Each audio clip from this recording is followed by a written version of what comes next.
OBC नेते लक्ष्मण हाकेंच्या भेटीसाठी सरकारचं शिष्टमंडळ वडीगोद्रीत दाखल झालंय। या शिष्टमंडळात मंत्री उदय सामंत, गिरीश महाजन, अतुल सावे यांचा सहभाग आहे।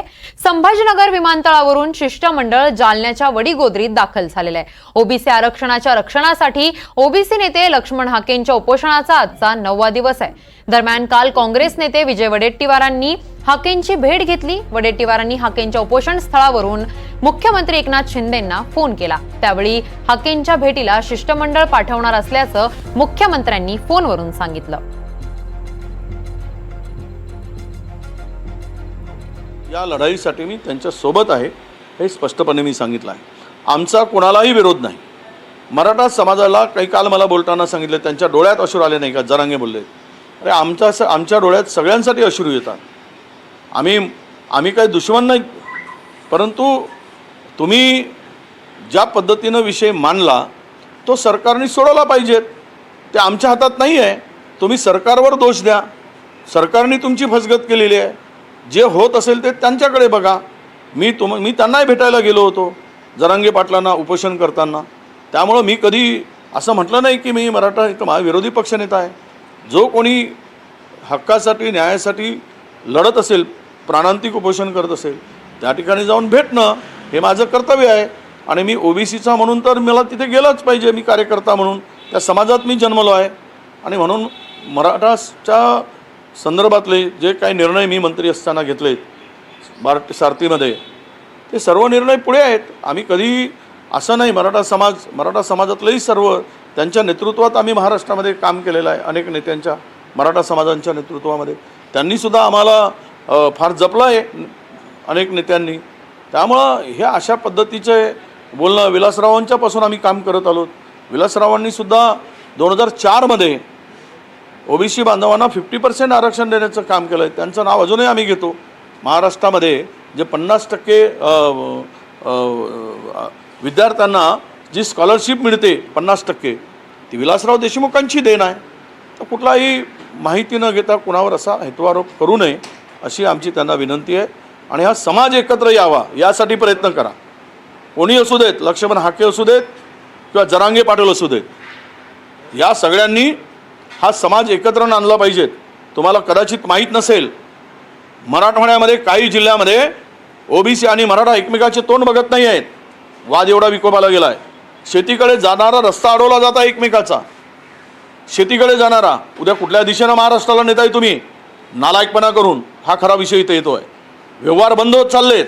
कोणी लावली आग, कोणामुळे हा संघर्ष उभा झाला, याचा सखोल अभ्यास करावा आणि जो दोषी असेल त्याला संपवण्याचा विळा जरांगे पाटील घेऊ देत आणि हाकेनी घ्यावा। खरं तर ज्याने आणि आम्ही घेऊ। महाराष्ट्राच्या पुरोगामित्वाला एक कलंक म्हणून महाराष्ट्रामध्ये काही नेतृत्व उभं झालं आहे। त्या नेतृत्वाला तुम्ही चॅलेंज त्याला तुम्ही बोला। आमच्याकडे बोलून उपयोग काय? आमच्याकडे आहे काय देण्यासारखं?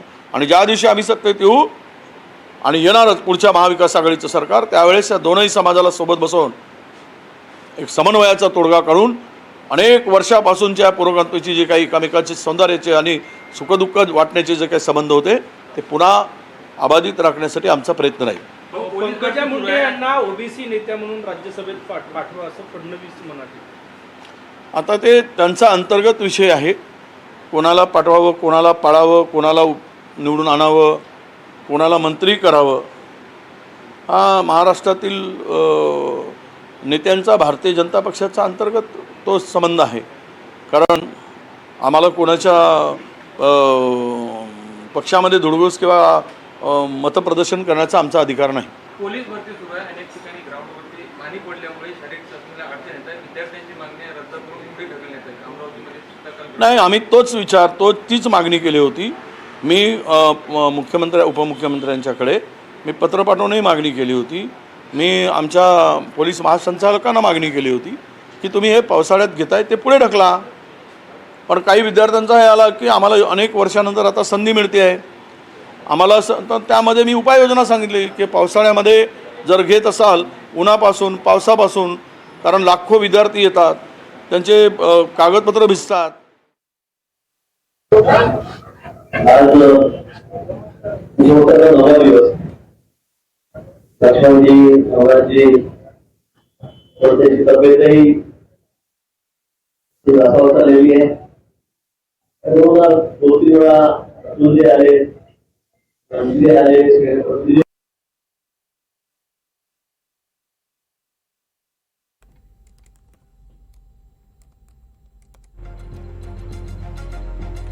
तर लक्ष्मण हाकेंचं वडीगोद्री येथे उपोषण सुरू आहे. ओबीसी मधून मराठ्यांना आरक्षण देऊ नये यासाठी उपोषण सुरू केलेलं आहे.